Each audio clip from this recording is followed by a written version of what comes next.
মাখানায় কি থাকে? মাখানা কেনই বা খাবো? আসুন আজকে আমরা এই বিষয়ে বিশদ জানি। শিশুকে মাখানা খাওয়ানো অত্যন্ত পুষ্টিকর, কারণ এটি ক্যালসিয়াম, প্রোটিন, ফাইবার এবং অ্যান্টিঅক্সিডেন্টে সমৃদ্ধ। এটি শিশুর হাড় মজবুত করে, হজম শক্তি বাড়ায়, রোগ প্রতিরোধ ক্ষমতা উন্নত করে এবং মস্তিষ্কের বিকাশে সাহায্য করে।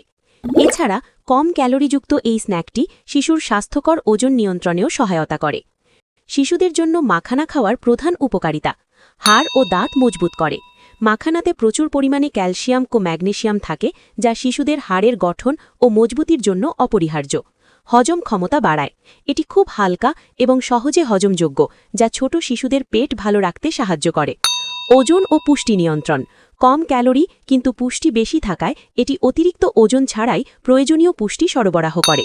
রোগ প্রতিরোধ ক্ষমতা বৃদ্ধি: এতে উপস্থিত অ্যান্টিঅক্সিডেন্ট শরীরের রোগ প্রতিরোধ ক্ষমতা বা ইমিউনিটি শক্তিশালী করে। উন্নত মস্তিষ্কের বিকাশ: প্রোটিন ও প্রয়োজনীয় খনিজ উপাদানের উপস্থিতিতে এটি মেধার বিকাশে সহায়তা করে। ব্লাড সুগার ও শক্তি: মাখানা শিশুদের তাৎক্ষণিক শক্তি প্রদান করে এবং শরীরের সোডিয়াম ও পটাশিয়ামের ভারসাম্য বজায় রাখে। টিপস: শিশুদের মাখানা হালকা ড্রাই রোস্ট বা সামান্য ঘি দিয়ে ভেজে গুঁড়ো করে সুজি বা দুধের সাথে মেশানো যেতে পারে। তবে প্রতিদিন 30 থেকে 50 গ্রামের বেশি না খাওয়ানোই ভালো। এটি শিশুদের 6 মাস পর থেকেই খাওয়া শুরু করা যাবে।